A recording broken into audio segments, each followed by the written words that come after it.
ကိုယ့်ရဲ့ကွန်ပျူတာမှာဒီလိုမျိုး local disk ကတစ်ပိုင်းနဲ့ဖြစ်နေလို့ local disk ဒီရောရအောင် partition နှစ်ပိုင်းနဲ့နေတချို့ကလာမေးထားကြရပေါ့နော်အဲ့တော့ဒီကျွန်တော်တို့ဒီ local disk စီကို partition ဘယ်လိုပိုင်းရမလဲဆိုတော့ကျွန်တော်ဒီဗီဒီယိုမှာပြောပြပေးသွားပါမယ်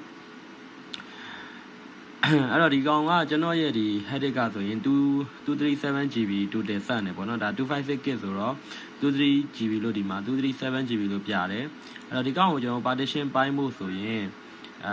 desktop ပေါ်မှာရှိနေတဲ့ zip pc ပေါ်ကို right click တစ်ချက်ခောက်ပြီးတော့ man နေတဲ့ကိုဝင်ပေးရမှာဖြစ်ပါတယ်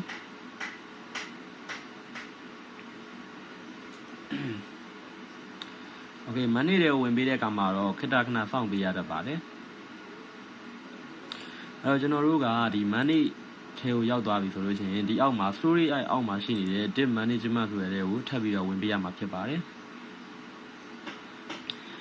disk management နဲ့မှာကျွန်တော်တို့ကဒီ C အပိုင်းပေါ်ကို right click ခောက်ပေးရမှာဖြစ်ပါတယ်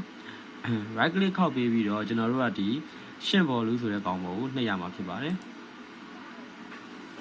အဲ့တော့ဒီနေရာမှာဆိုလို့ရှိရင်တော့သူကကျွန်တော်တို့ဘယ်လောက်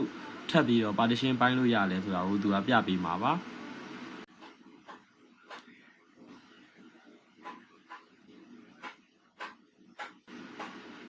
အဲ့တော့အခုဆိုရင်တော့ဒီမှာသူက total size devotion in MB ပေါ့နော်ဒါက24557ကသူက partition မပိုင်းခင်ပေါ့နော် partition မပိုင်းရသေးခင်မှာကျွန်တော်တို့ hard disk ကကျွန်တော်တို့ရဲ့storage device ကတုံးက total ဆက်နဲ့ဒီ storage ကိုပြပေးတာပါအဲ့တော့ size of available space in MB မှာသူကဘယ်လောက်ဒီကျွန်တော်တို့ဒီ total လေးကနေမှာဘယ်လောက်ပိုင်းယူလို့ရတယ်လဲဆိုတာကိုသူကပြပေးတာပါအဲ့တော့သူကဒီမှာ MB နဲ့ပြတာဖြစ်တဲ့အတွက်90ရာ1000ဆိုရင်ဒါ8000ဆိုတော့ဒါ80GB ဝန်းကျင်လောက်ဒါဟိုကျွန်တော်တို့ partition ပိုင်းလို့ရတယ်ဆိုတဲ့သဘောပါအဲ့တော့ကိုကအပိုင်း D ကိုကိုကဘယ်လောက်ပေးခြင်းလဲဆိုပြီးတော့ဒီမှာစိတ်ကြိုက်လာပြီးတော့ပြောင်းလဲလို့ရပါတယ်ကျွန်တော်ကရသလောက်အကုန်လုံးကိုပိုင်းလိုက်မယ်ဆိုရင် C ပိုင်းအတွက်တိတ်ပြီးတော့ partition မကြံပါဆိုလို့ကျွန်တော်က9000 4000လောက်ပဲထားလိုက်ပါမယ်4000လောက်ထားပြီးတော့ကျွန်တော်တို့အောက်မှာရှိနေတဲ့ရှင်းကိုနှိပ်ပေးရမှာဖြစ်ပါတယ်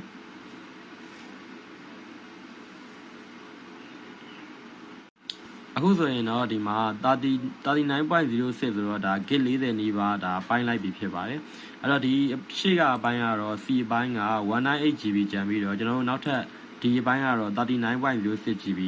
ရလာပါတယ်အဲ့တော့ဒီ 39.06GB ကိုကျွန်တော်ဒီတိုင်းထားရင်ကျွန်တော်တို့ zip pc မှာပေါ်မှာမဟုတ်သေးပါဘူး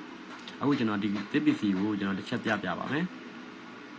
အဲ့တော့ဒီမှာ local disk C ပဲရှိသေးတယ် local disk D မပေါ်သေးဘူးပေါ့နော်ဒါဘာလို့မပေါ်သေးရလဲဆိုတော့ကျွန်တော်တို့ခုနကနေရာမှာnew symbol volume မခေါ်ရသေးလို့ဖြစ်ပါတယ်အဲ့တော့ခုနနေရာကိုပြန်သွားပြီးတော့ကျွန်တော်တို့ကဒီ unlocated ဖြစ်နေတဲ့ကောင်ပေါ်မှာ right click ခောက်ပေးရပါမယ် right click ခောက်ပြီးတော့ new symbol volume ကိုနှိပ်ပေးရမှာဖြစ်ပါတယ်new symbol volume နှိပ်ပြီးသွားရင်တော့ဒီမှာ welcome to the new symbol volume wizard ကိုနှိပ်ဆိုပြီးတော့ဆက်နှိပ်ပါမယ်အဲ့တော့အကုန်လုံးကို new symbol ခေါ်မှာဖြစ်တဲ့အတွက် maximum ထိကိုကျွန်တော်တင်ပေးထားလိုက်ပါမယ်တင်ပေးပြီးတော့ next ကိုဆက်နှိပ်ပါမယ်အဲ့တော့ဒီကျွန်တော်တို့ရဲ့ဒီ drive ကိုက D လို့ပေးချင်လား E လို့ပေးချင်လားကြိုက်ရပေးလို့ရပါတယ်အဲ့တော့ကျွန်တော်က D ပဲပေးပြီးတော့နှိပ်ဆက်ပြီးတော့နှိပ်ပါမယ်ဒီမှာဘာမှကျွန်တော်တို့ပြောင်းစရာမလိုပါဘူးဒီ drive ကိုကျွန်တော်တို့ပေါ်လာမယ့်ဒီ drive ကိုနာမည်ပေးချင်ရင်ဒီမှာပေးလို့ရပါတယ်ကျွန်တော်ကတော့ new volume D လို့ပဲပေးမှာဖြစ်တဲ့အတွက်ကြောင့်မလို့မပြောင်းတော့ဘဲနဲ့နှိပ်ဆက်နှိပ်ပေးလိုက်ပါမယ်ဒီစစ်မှာဆိုရင်တော့ finish ကိုနှိပ်ပေးလိုက်ရင်ဒါရသွားပါပြီအခုသူက formatting လို့ပေါ်လာပြီးတဲ့နောက်ဒါ local disk D ကပေါ်လာပြီးဖြစ်ပါတယ်ကျွန်တော်တို့ zip pc တွေကိုတစ်ချက်သွားပြန်ကြည့်အောင်ပါဒါဆိုရင်တော့ဒီမှာ new volume D ဆိုပြီးတော့ဒါနောက်ထပ် drive တစ်ခုကျွန်တော်တို့ပေါ်လာပြီးဖြစ်ပါတယ်ဒါကတော့ကျွန်တော်တို့ကိုယ့်ရဲ့ဒီရှိပြီးသား C အပိုင်းတွေကနေပြီးတော့ partition တစ်ခုကိုဘယ်လိုခွဲထွက်ရမလဲဆိုတဲ့အကြောင်းအရာလေးကိုကျွန်တော်ကပြောပြပေးခဲ့တာဖြစ်ပါတယ်နောက်ဗီဒီယိုမှာကျွန်တော်ကဒီ partition ကိုဒီ C အပိုင်းဘက်ကိုဘယ်လိုပြန်ပေါင်းရမလဲဆိုတာသင်ပေးသွားမှာဖြစ်လို့ကျွန်တော်ရဲ့ page လေးကို like and follow လေးလုပ်ထားဖို့အတွက်ကြံပေးခြင်းပါတယ်ကျေးဇူးများတင်ပါတယ် BRK ကွန်ပျူတာက BRK ကိုလာပါ